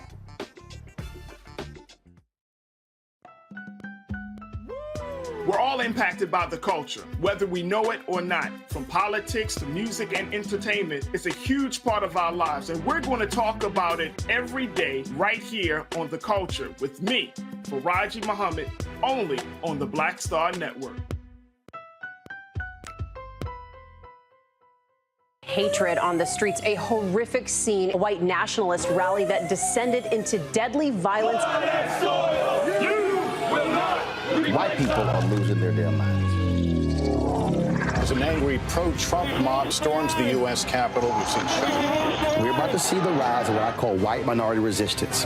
We have seen white folks in this country who simply cannot tolerate black folks voting. I think what we're seeing is the inevitable result of violent denial. This is part of American history. Every time that people of color have made progress, whether real or symbolic, there has been what Carol Anderson at Emory University calls white rage as a backlash. This is the rise of the Proud Boys and the Boogaloo Boys. America, there's going to be more of this. Here's all the Proud Boys, guys. This country is getting increasingly racist in its behaviors and its attitudes because of the fear of white people. The fear that they're taking our jobs, they're taking our resources, they're taking our women. This is white fear.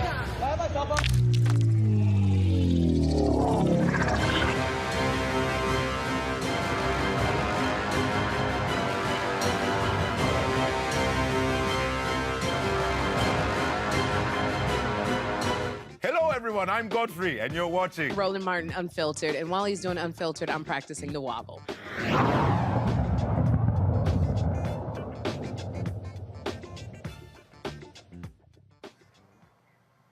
Thanks for staying connected to Roland Martin Unfiltered, streaming on the Black Star Network. Let me ask you a question, RMU folks. Is your state a top performer in Black entrepreneurship?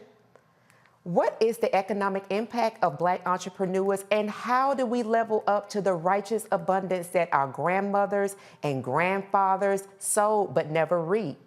Friend of the show, the CEO of Media to Millions. She's a political commentator, award-winning author, but most importantly, she is a business elevation strategist. Dr. Avis Jones the Weaver is here to help us answer those questions and share how you can get yours. Welcome, Dr. Avis.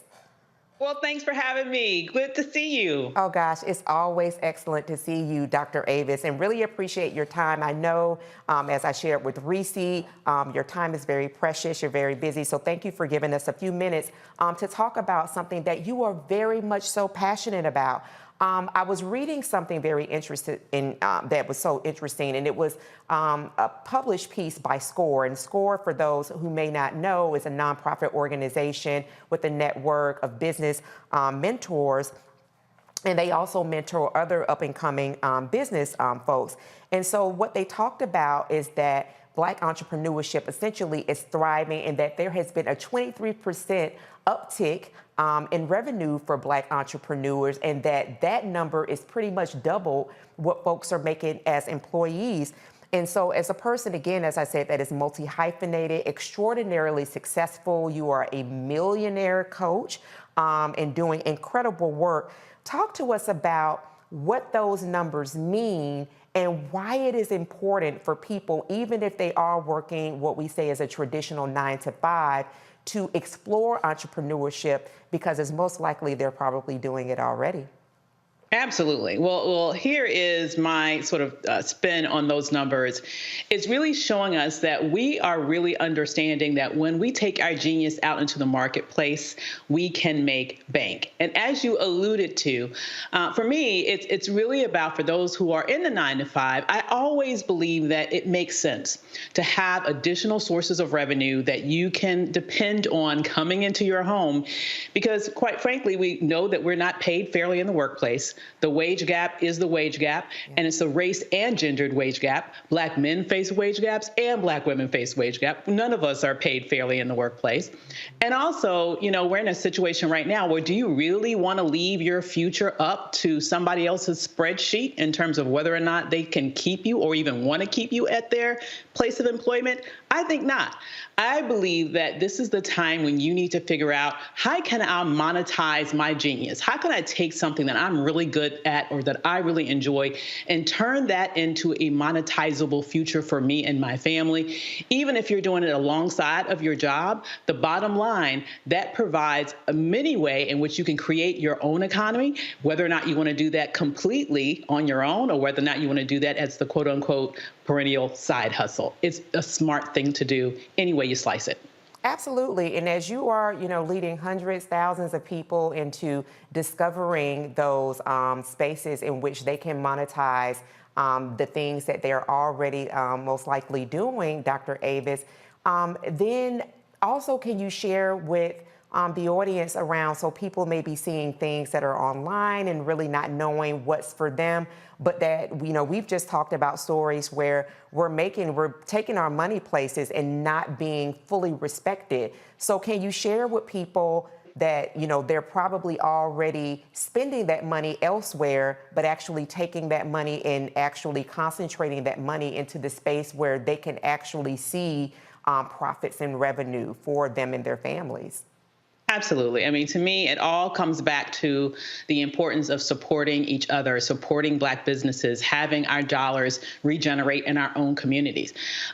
If people think that Black people are poor, I have to tell you, I have to disabuse you of that notion, right? We have a well over $1 trillion buying power that circulates in this economy year after year after year. What we need to get better at, though, is making sure that it circulates within our own communities by supporting our businesses. And when we do that, guess what? Black businesses are more more likely than other businesses to employ Black people. And so we're really helping each other all at the same time. So to the degree that we can be very intentional about our spend, on the one hand, when we are consuming, the degree to which we can target those dollars with Black businesses, it really makes sense. And then when we can also sort of layer on that this idea of thinking, what can I do to bring in some more dollars in my home that does not depend on the traditional 9-to-5 route, it really creates an opportunity for you to be able to grow at a level where literally there are zero limits. Absolutely, Dr. Avis. And before I have two things before I bring in my panel and have them ask questions of you. The first one being that then allows us more time to spend at home, not kind of be in the grind and hustle culture, but actually be in spaces that we enjoy. So we'll have more time, if we have children or people that we're in care for, to have more time for that, take care of our own health, our own wellness. Can you talk about the freedom that being in business for yourself actually does allow? Yeah, I think that ultimately that's a big draw for a lot of people in this life. Now, not to say that it doesn't involve hard work. Yes, it does involve hard work.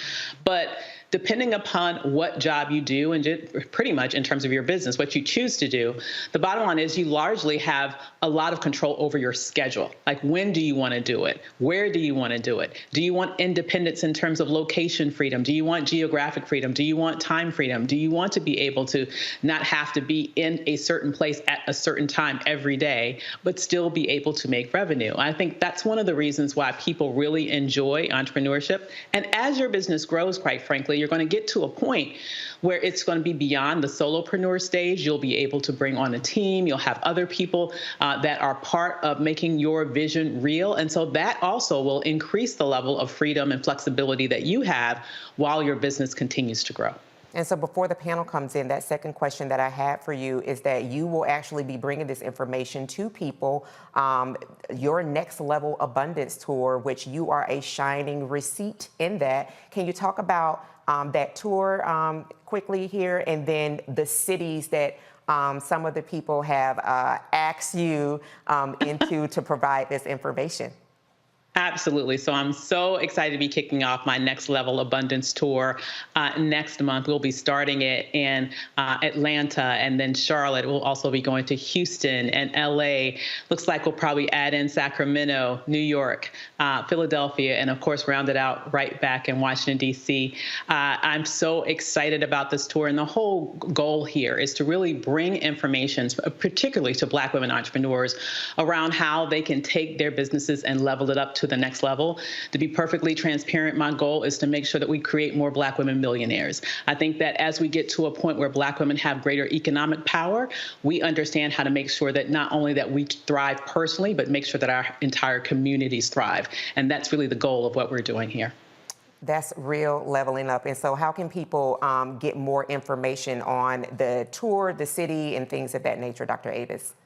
Absolutely. So they can go to nextlevelabundancetour.com. That's nextlevelabundancetour.com. Get on the wait list there. We'll be making some special announcement about that tour tomorrow, in fact. So you'll be getting the sneak peek on what's about to happen. Love it. Fresh stuff indeed. Dr. Hill, your question for Dr. Avis. Yes, first of all, congratulations and thank you, sister, for being the strong sister that you are. You are inspiring me because I'm trying to get my little business on. I figure as much as I talk, I might as well get paid to do it. So yes, ma'am.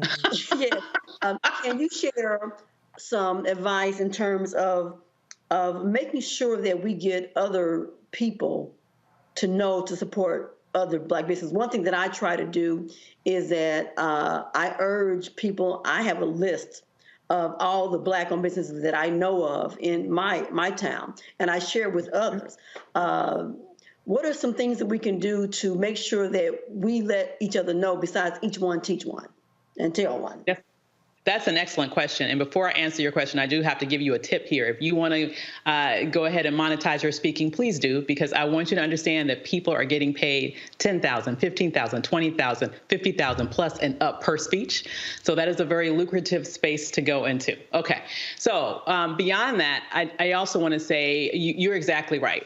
To the degree that which we can go to resources, there is a Black Wall Street webpage that sort of lists those, and there are other resources like that where you can specifically go to. There are apps that you can download that helps you find Black-owned businesses.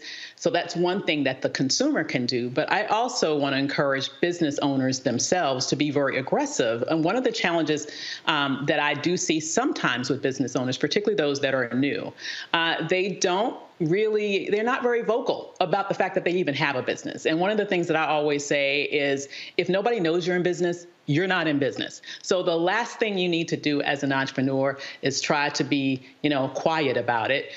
Be proud about what you do. If you are someone who is confident in the quality of what you have to offer the world, you should shout it from the rooftops. That should not be a secret that you're in business. So I just really want to encourage the entrepreneurs themselves to be very aggressive about marketing their businesses online and in every way that they can. Excellent question. Thank you so much, Dr. Hill. If you go to Dr. Avis's page or follow her on Twitter at Sister Scholar, you definitely do know Dr. Avis is in business, baby. Dr. Greg Carr, your question for Dr. Avis. Indeed. Thank you, Eric. And it's good to see you, sis. Good to see you, Dr. Avis. Been too long. I left class this afternoon, my hip hop class, listening to these young people, and they were talking about the importance of brand. They were walking me through everybody from Little Nas X to Cardi B, and how it's not just about what you produce, but literally the whole person and persona. And I admit to being way behind the curve on that. Could you any thoughts on how this question of brand figures into entrepreneurship? So it isn't just what you make or what you produce, but literally who you are. Can you help us with that? Certainly help me with that, please. Well, let me first say, Dr. Carr, you have a brand. Yes. Your brand bespeaks brilliance. Your brand bespeaks being proud of who you are.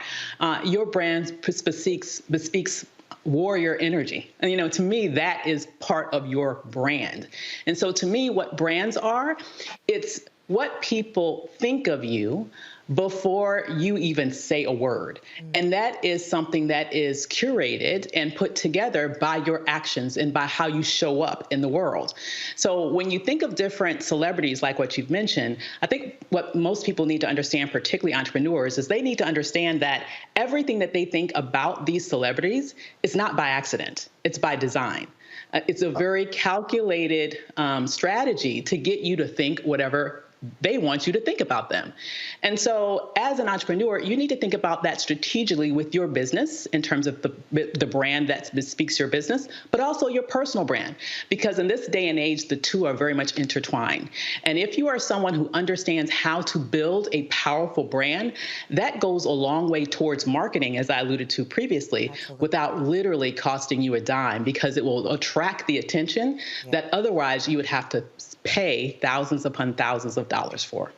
Excellent question, Dr. Carr. Dr. Avis Jones, the Weaver, friend of the show, business elevation strategist, nextlevelabundancetour.com to get on the wait list. Thank you so much, Dr. Avis, for joining us this evening. Thanks so much for having me. Great seeing you. Great seeing you as well. Thank you. And you're watching Roland Martin Unfiltered on the Black Star Network. We'll be right back.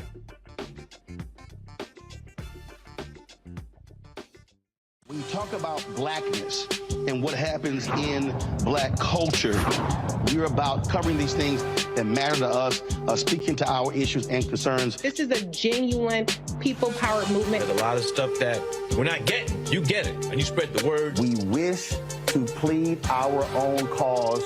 Too long have others spoken for us. We cannot tell our own story if we can't pay for it. This is about covering us. Invest in black-owned media. Your dollars matter. We don't have to keep asking them to cover our stuff. So please support us in what we do, folks. We want to hit 2,000 people, $50 this month, raise $100,000. We're behind $100,000, so we want to hit that. Y'all money makes this possible. Check some money orders. Go to P.O. Box 57196, Washington, D.C. 20037- 0196. The Cash App is $RM Unfiltered. PayPal is R Martin Unfiltered. Venmo is RM Unfiltered. Zelle is Roland at RolandSMartin.com. Next on the Black Table with me, Greg Carr. An hour of living history with Dr. Richard Mariba Kelsey, thinker, builder, author, and one of the most important and impactful elders in the African American community. He reflects on his full and rich life and shares his incomparable wisdom about our past, present, and future. African genius is saying that my uncle was a genius, my brother was a genius, my neighbor was a genius. I think we ought to drill that in ourselves and move ahead rather than believing that I got it. That's next on the Black Table, here on the Black Star Network. Hey, I'm Deion Cole from Blackish. Hey everybody, this is your man Fred Hammond, and you're watching Roland Martin, my man, Unfiltered.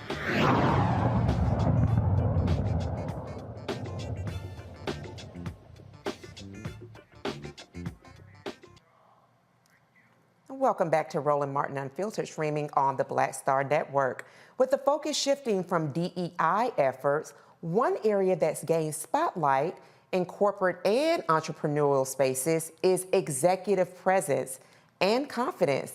Today, we're joined by Dr. Wendy Wilson, who will explain to us how we show up in the workplace, where the digital, remote, or in-person impacts the environment and the money. Dr. Wendy Wilson, thank you so much and welcome to Roland Martin Unfiltered. It is my pleasure. Thank you for having me. Absolutely. So in your background, you do have DEI training, you've been in corporate, and as someone who is a career strategist and has a specific presence around executive presence, talk to us a little bit about, even though, we're seeing people, we just had Dr. Avis on talking about the importance of entrepreneurship. Please talk to us a little bit about how executive presence, no matter which of those spaces that you're in, definitely impacts us and it impacts the money. Absolutely. Well, thank you again for having me. I share with my clients, and they range from those that are still matriculating through high school, ready and preparing themselves to enter into the workspaces, all the way to the C-suite, that there are some behaviors and some actionable steps that you need to maintain and what I call normalize executive presence. And they include your emotional intelligence, how you engage, how you present, the level of compassion that you demonstrate with those that you are leading and those colleagues that you will also have. There's also those two other important elements, which include effective communication and your aesthetic. Now, we want to walk in and to thrive and be successful in these spaces being our true selves, not denying who we are based upon our race and gender. But it is important that we also exemplify and represent the very best. And that comes with a very professional and what we work to achieve, a very polished presence. And so I tell young people all the time, it is not your role to enter into those spaces and modify a uniform. There is expectations of behaviors that you need to model. And if you see that they're not being modeled, then being vocal enough and having that effective voice to convey that so that you are represented and that you are contributing in the manner in which you have prepared yourself to do. Absolutely, Dr. Wilson, and I'm very glad that you touched upon EQ, because even as we look at a platform like Twitter, when it changed hands from Jack Dorsey to Elon Musk, there is a lack of EQ, emotional intelligence, around being able to understand the audience that he, in essence, is serving. So could you talk a little bit about how EQ shows up no matter what your brand is? Dr. Avis, we were in conversation, and one of the things that Dr. Carr brought forward is with regard to brand, some of his students, he teaches at Howard University, some of his students brought up specifically Cardi and some other artists. And Dr. Avis spoke that those imageries, the things that we see, are very much so curated, that they're a team of people that work specifically so that what we see is not something that is just kind of a miss, but it is something that is intentional. So can you talk about EQ and intentionality in the way that any one of us presents as it relates to either a corporate or entrepreneurial space? Sure. Well, certainly with that EQ piece, we want to have the level of understanding that certain environments call for certain actions and behaviors. You mentioned Cardi B, and I do a training presentation, and she's one of the focus individuals that I focus on. And what I say about her is that, and I'll present her, and she's in entertainment mode in terms of her attire. But there is also some evidence out there when she is there to conduct business, when she wants the audience or the listener to hear this particular message or a certain message, then she is donning a different uniform, if you will. And so that is important to keep in mind, to be aware of your audience, the setting that you're going in, and be able to make the necessary modifications, still remaining true to who you are and your authentic self.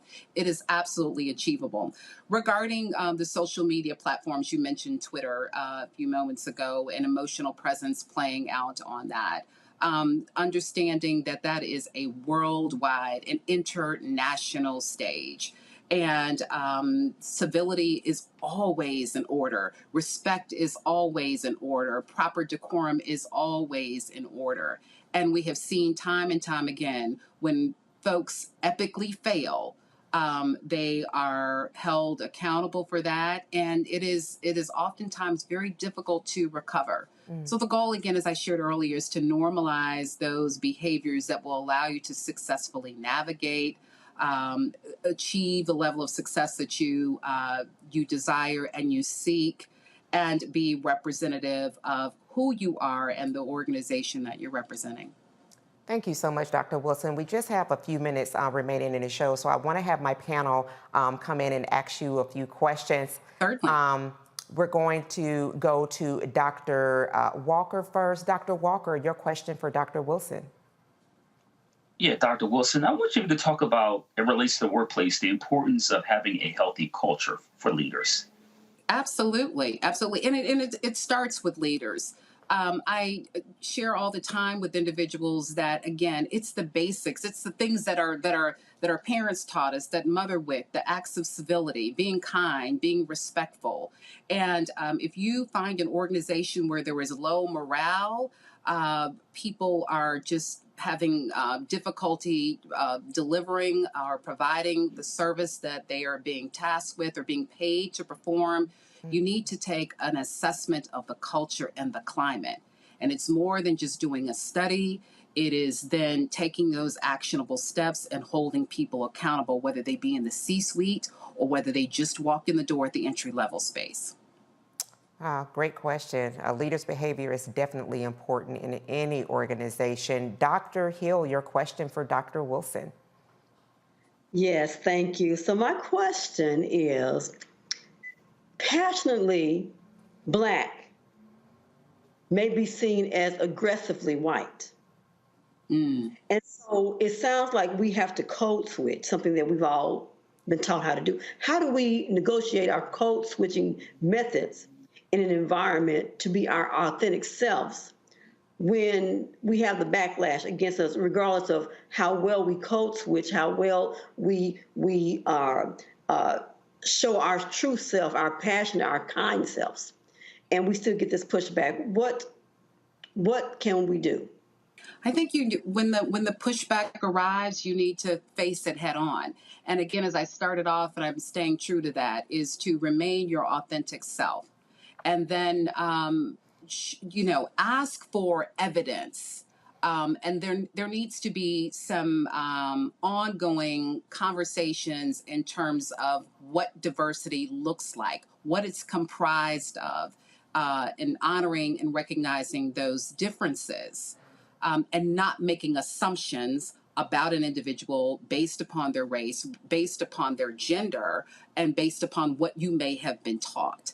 And so again, it goes back to leadership taking responsibility and those employees holding leadership accountable for that. Ask them, why am I being judged, or why is that assumption being made? And you may have to branch out in those conversations and involve some other people in. But don't, so many people struggle They have very unfortunate experiences in the workplace, managing them by those experiences by themselves. So I always share with people, speak up, speak out. You are not alone, and hold those people accountable who are making those false decisions about you. I love that focus on authenticity. And Dr. Greg Carr, your question for Dr. Wendy Wilson. Thank you, Erica, and thank you, Dr. Wilson. Again, thinking about young people, it was a nice day out here in D.C., and I looked out and I said, boy, if my mother or father had seen some of the clothes that I'm seeing on this campus walking around today. My question is, and I mentioned it to the students, there was an article in today's Financial Times that talked about the fact that over 3/4 of American teenagers spend some time on YouTube every day, followed by TikTok, Snapchat, Instagram. Any words to our young people who are aspiring to go into corporate America or to work in the business world as it relates to how they police themselves on social media? They may show up dressed a certain way and working a certain way in the space, but then when they get off work, I'm not sure that they necessarily maintain some sense of awareness of how they present themselves even in their leisure time or in their non-work time. Any words of advice to our young people in that regard? Dr. Carr, that's an excellent question. And I work with young people, too, at a university here in Southwest Georgia and see some of them. And that's all a part of them trying to express themselves. Unfortunately, and I don't mind sharing my age, I'm 56. And so when you and I were growing up, we didn't have access to all of these social media platforms. And so what the point that I bring up is that you are then providing evidence for, again, people to use something against you. And you don't want to do that. That is documented. I tell my young adult children all the time, they would say, Mom, why I deleted it. And I said, but you don't know who took a screenshot of it. That's right. And we know that companies and organizations, corporations have people that are actually in seats that are policing and vetting candidates based upon their social media profiles, who you are linked up to, and deciding if you are then a good fit. And so, you know, unfortunate, but it is the reality. So I tell students all the time to behave or act in a manner with consideration for your future and the business that you wish to have, or the position that you wish to have within a company as well. I love that. Having the future in mind. Dr. Wilson, we have about 10 seconds. Let people know how they can follow you. Absolutely. So definitely reach out to my website, W2Comms with an SCOMMS. Thank you. Have everything up. And then you can reach out. I'm on Instagram, also on Twitter, and then LinkedIn, Dr. Wendy Wilson, Executive Coach and Career Planning Strategist. That's right. And keep up with all of her upcoming happenings. Thank you so much, Dr. Wendy Wilson, for sharing us. It has been my pleasure. Thank you for having me. Absolutely. And so thank you to the Roland Martin Unfiltered audience. Always also want to give big thank yous to our panel, Dr. Greg Carr, Dr. Walker, and Dr. Hill. Thank you so much for your time and for your brilliance and genius. And to you, the RMU audience, thank you so very much. Make sure that you are absolutely contributing to this show. You know how you can make sure that you are donating and supporting it. All of that information is for you on the screen. And be looking out for the NAACP Image Awards coming up very soon. Thank you again. And as Roland would say, holla!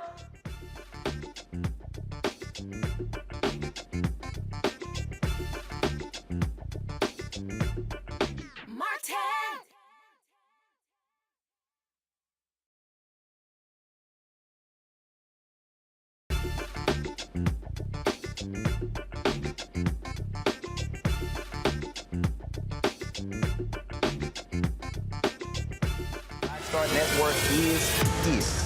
Hold no punches. I'm real revolutionary right now. Support this man, Black Media. He makes sure that our stories are told. Thank you for being the voice of Black America, Roland. Stay black. I love y'all. All momentum we have now, we have to keep this going. The video looks phenomenal. See, there's a difference between Black Star Network and Black-owned media and something like CNN. You can't be Black-owned media and be scared. It's time to be smart. Bring your eyeballs home. You dig? Pull up a chair, take your seat at the Black Table with me, Dr. Greg Carr, here on the Black Star Network.